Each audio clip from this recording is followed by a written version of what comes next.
Hello, my name is Dr. Naveed Azam.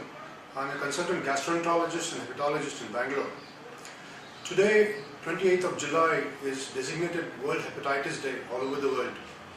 On this occasion, we thought we should bring to you some information about hepatitis that should be important for the general public to take care of their health.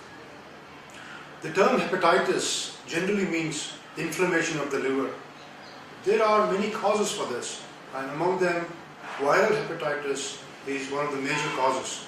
The other causes of hepatitis are alcohol-related liver damage, autoimmune liver disease, and sometimes drug-induced liver disease, including prescribed medicines and sometimes alternative medicines, including Ayurvedic and naturopathy medicines.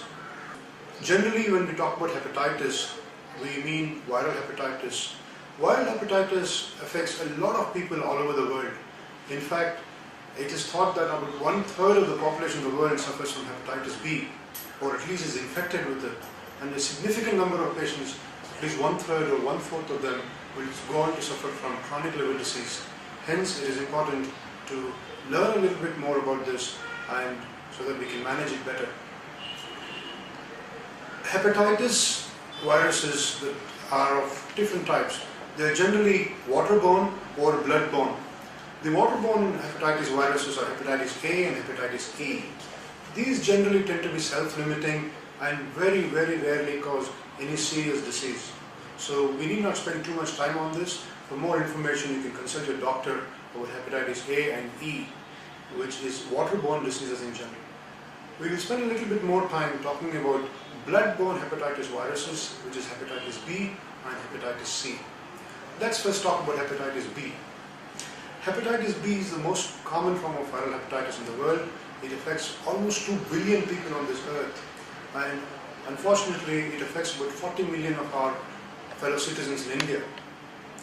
Each year we add about 1 million cases of hepatitis B, and we think we lose about 100,000, that is 1 lakh people to hepatitis B related diseases each year in India.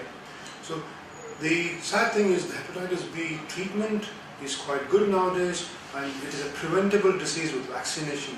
In spite of this, we see a growing trend and an increasing prevalence. So how can we prevent hepatitis B?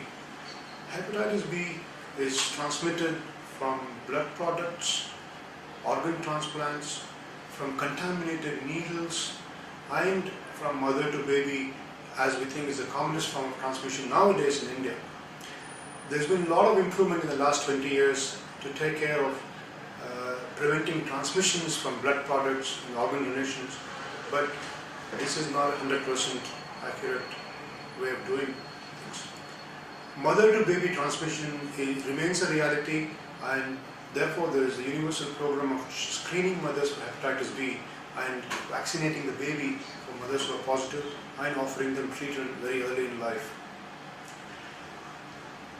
There has been a lot of improvement in hygiene standards in the hospitals in terms of using disposable needles and thorough checking and double checking of blood products that are used for transfusion for patients in the hospitals. This has brought down the incidence to a large extent, but it still remains a problem, public health problem in our country.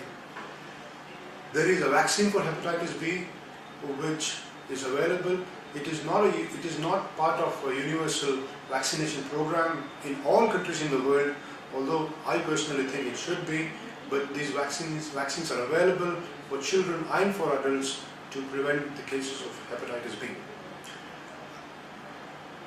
The disease can present in the acute form with jaundice and a general viral illness, in which case, if you have a blood test done, this can be picked up.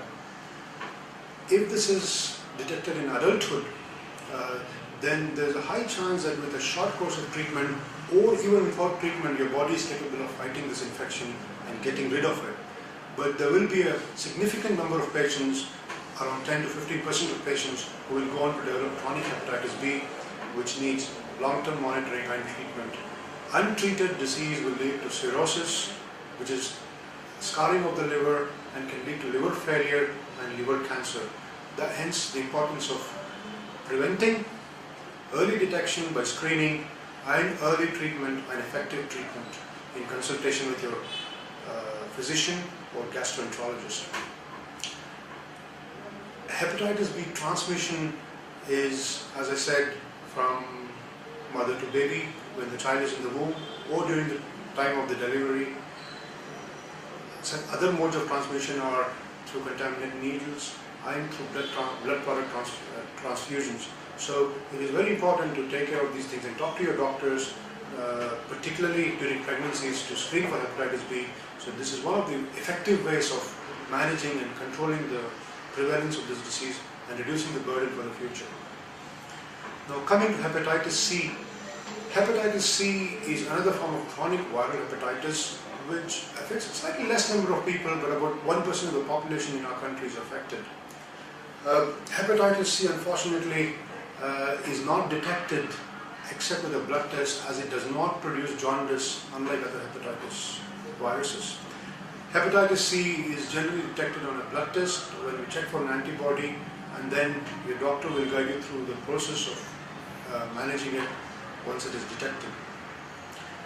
Undetected hepatitis C progresses over a period of 10, 20 or 30 years to cause cirrhosis of the liver, liver failure, and causes liver cancer too. So the mode of transmission for hepatitis C also is through internal body fluids, primarily blood and blood products, and from mother to baby. It can also be transmitted sexually, but this incidence is thought to be very low. A common form of hepatitis transmissions we see, not just in India but all over the world, is through dialysis programs, wherein sometimes, unfortunately, patients can pick up hepatitis C transmission. There is no vaccine for hepatitis C yet, although there is a lot of research going on in the world to develop this. However, treatment is available. Most recently, treatment has been revolutionized. Earlier it used to be lots of injection therapies and daily medications for as long as 48 weeks, which is 1 year, or sometimes 72 weeks when treatment wasn't working very well. Nowadays there are newer medicines available for treatment of hepatitis C, which have been launched in America and Europe over 2 or 3 years ago and are available in India as of this year. So on this occasion of World Hepatitis Day, I would simply suggest that anybody who is at risk or anybody who feels that they would like to be screened for hepatitis B and C should consult their doctor and get blood tests done to screen for these conditions. Most of the public will be negative, but given the high prevalence rates in our country, it is advisable to get screened, and if it is detected, then this needs to be acted upon in consultation with a liver specialist or a gastroenterologist, wherever you are. Thank you.